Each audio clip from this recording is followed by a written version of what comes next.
إن الذين كفروا وماتوا وهم كفار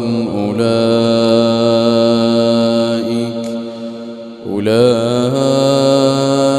عليهم لعنة الله والملائكة